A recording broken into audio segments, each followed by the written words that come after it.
Hare Krishna students, welcome to spirit education.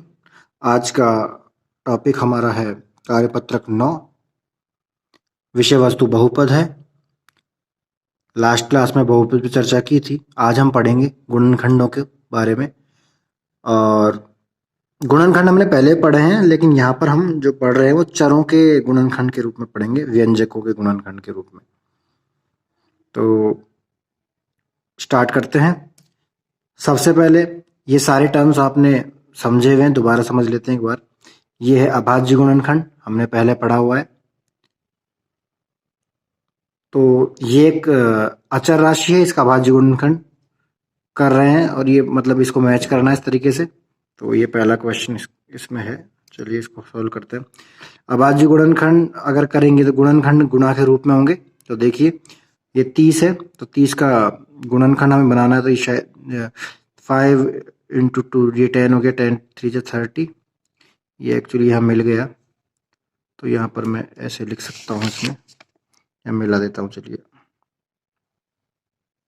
ये फिर ऐसे ही 20 के सर्व संभव गुणनखंड, यानी कि मोस्ट पॉसिबल गुणनखंड जो है वो पॉसिबल गुणनखंड ये सारे ही होंगे। 1 हो सकता है, 2 हो सकता है, 4 5 10 एंड 20, ये सारे फैक्टर्स हैं इसके 20 के। तो ये इसका आंसर हो गया। नेक्स्ट है 14 और 21 का सार्व गुणनखंड। सार्व गुणनखंड मतलब कॉमन, जो 14 का भी हो 21 का भी हो, तो 7 होता है। 7 के पहाड़े में 14 भी आता है, 7 के पहाड़े में 21 भी आता है, कॉमन है। ठीक है, इसे सार्व गुणनखंड कहते हैं।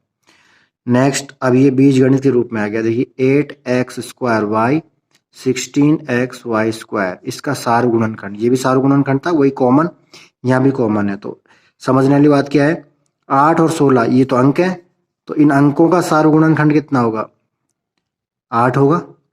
8 के टेबल में 8 भी आता है, 16 भी आता है। ठीक है, और इनका सार्व गुणनखंड जो है वो इनकी मिनिमम घात ली जाएगी। मिनिमम, जैसे यहाँ x की घात 2 है और इसमें x की घात 1 है, तो 1 ली जाएगी। ऐसे ही y घात यहाँ पर 1 है, यहाँ 2 है, तो 1 ली जाएगी। यानी 8x एंड y, तो 8xy ये इसका आंसर होगा। ऐसे ही 6xy² के अखंडनीय गुणनखंड, यानी कि वही गुणनखंड जो हम लिखते हैं टुकड़ों के रूप में। हालांकि आंसर भी एक ही बचा है, ये वाला यही होगा। एक्चुअल में क्या है, 6 को लिख दिया 2 × 3, ठीक है, एंड x को लिख दिया x, y² हो गया y × y। तो ये कंप्लीट हो गया यहाँ तक का। ठीक है, नेक्स्ट क्वेश्चन कह रहा है संख्याओं के गुणनखंड सदैव होता है। तो मैंने आपको एक लेक्चर में बताया था, ये आई थिंक फर्स्ट पार्ट था वो लेक्चर का।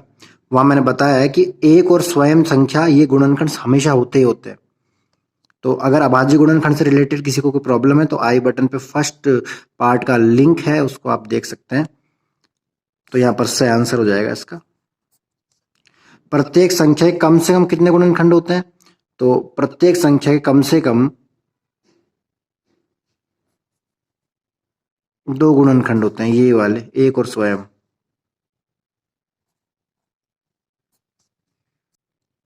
नो नेक्स्ट क्वेश्चन है उभयनिष्ठ गुणनखंड का दूसरा नाम क्या है? तो उभयनिष्ठ यानी कॉमन, कॉमन गुणनखंड ये सार गुणनखंड होता है। हालांकि ये कोई इंपॉर्टेंट क्वेश्चंस नहीं है, मैथमेटिक्स में से क्वेश्चन नहीं आते। 12x एंड 14 का सार गुणनखंड, तो यहाँ पर x है, यहाँ पे x नहीं है, तो इसमें कोई भी चर राशि होगी नहीं। अब 12 और 48 इनका देखना है। तो ऐसी चीज देखनी है हमको जो 12 के पहाड़े में, सॉरी, जिसके पहाड़े में 12 आता हो, 48 भी आता हो।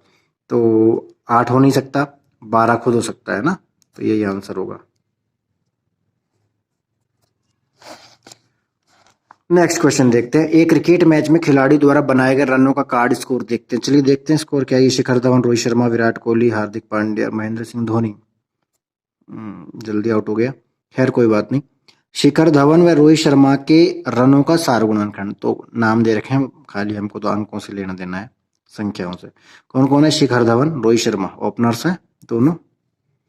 ये इनके संख्या हो गई 32 और 16, तो सार गुणनखंड होगा तो वो 16 हो जाएगा, क्योंकि 16 जो है दोनों को डिवाइड कर सकता है। 32 का भाग भी जाता है, सॉरी 32 में भाग भी जाता है और 16 में भाग जाता है इस संख्या का 16 का। फिर लेते हैं हम धोनी के रनों के सर्व संभव गुणनखंड, यानी कि महेंद्र सिंह धोनी ने जो रन बनाए उनके क्या क्या गुणनखंड हो सकते हैं। तो हमने बात की थी एक तो होता ही है और स्वयं भी होता है, तो स्वयं 20 है ना यहाँ पे, तो ये तो होगा ही होगा, ठीक है। ये दो तो कॉमन है, मतलब फिक्स है।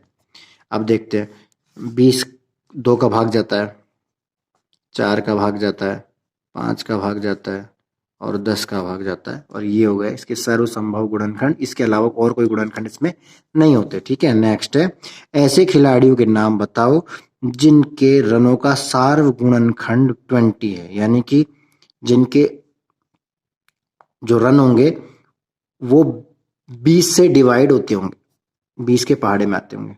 तो देखिए ये और ये हो सकते हैं ना, तो हार्दिक पांड्या एंड महेंद्र सिंह धोनी लिखे ना।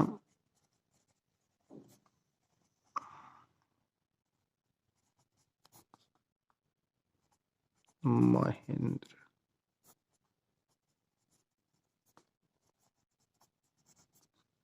ठीक है।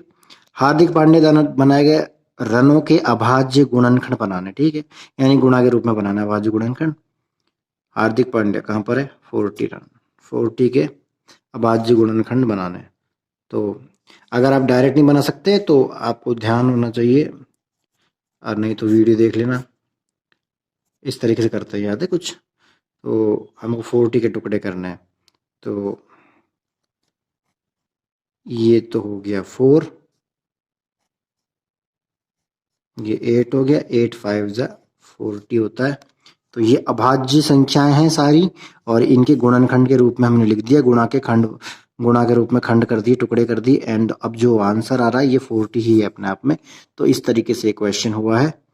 तो अब नेक्स्ट देखिए, कुछ गुब्बारे बना रखे हैं और नीचे ये मिलान करना है इनका, ठीक है। तो ये एक कैलकुलेशन की फॉर्म में दिए हैं, यहाँ पर इसका आंसर दिए हुए हैं, मैच करना है। जैसे x इंटू -5 हो गया तो -5x हो गया, ये मैच कर रहा है यहाँ पे, ठीक है। अगला देखिए यहाँ पे 6x है, एक x और है मल्टीप्लाई में, और एक y है, तो गुणा में घातें जुड़ जाती है, मैंने बताया था। तो ये हो गया x² हो जाएगा और y हो जाएगा 6x² y, कहाँ पर है देखिए, ये रहा 6x² y, ठीक है। अगला है 6 है, यहाँ पर भी गुणा के रूप में एक एक्स है, 2x है, 2x हो गए तो x² हो गए, ऐसे y² हो गए 6x² y²। तो ये आंसर, ये गुब्बारा ये रहा, ठीक है। और ये क्या है देखिए, संख्या है अंक के रूप में 4 और 3, तो ये 12 हो गया। हालांकि 12 का आंसर यही है, तो आंसर तो यही है, फिर भी देख लीजिए x और y जो भी आ जाएगा, तो ये रहा 12xy, ये लीजिए। और ये देखिए 2 है यहाँ पर, हालांकि आंसर तो एक ही बचा हुआ है, पर फिर भी देख लीजिए x² और x घातें जुड़ जाएगी, 2 और 1 3 घात हो जाएगी। इस प्रकार से क्वेश्चन हो गया। नेक्स्ट है zx प्लस वाई का मान। तो ये zx प्लस वाई में वितरण नियम लगेगा। ये z जो ब्रैकेट के बाहर है, ये इन दोनों से गुणा होगा, तो zx से गुणा होगा तो zx हो जाएगा और प्लस zy हो जाएगा, zx प्लस zy, ये रहा आंसर, ठीक है। यहीं टिक कर देता हूँ मैं, ये आंसर। यहाँ पर भी वितरण नियम लगेगा, x से गुणा होगा x² हो जाएगा, माइनस xy हो जाएगा, x² minus xy, this is the answer. इसको देखिए, मैं करके बताता हूँ आपको। सबसे पहले देखिए, समझिए बात को, चिन्ह की बात करते हैं। ये प्लस का, ये माइनस का है, तो माइनस का होगा पहली बात तो ये। फिर 2 2 जा 4 हो जाएगा, और ये x और ये x² हो जाएगा। यहाँ तक काम हो गया। अब दोबारा देखिए, अब इससे करेंगे, ये प्लस का, ये माइनस का, माइनस हो जाएगा, वही 4 हो जाएगा, और ये हो जाएगा x इंटू वाई xy। तो ऐसा कहाँ पर, ऐसा ये रहा। अब देखिए 3x² माइनस 3 2 जा 6y, यानी कि ये आंसर हो गया ये। चलो चेंज तो हुआ आंसर कम से कम। अब नेक्स्ट है 5x माइनस 25, ये आंसर हो जाएगा 5x माइनस 25। तो यहाँ तक का कंप्लीट हो गया, बाकी नेक्स्ट क्लास में करेंगे। Thank you.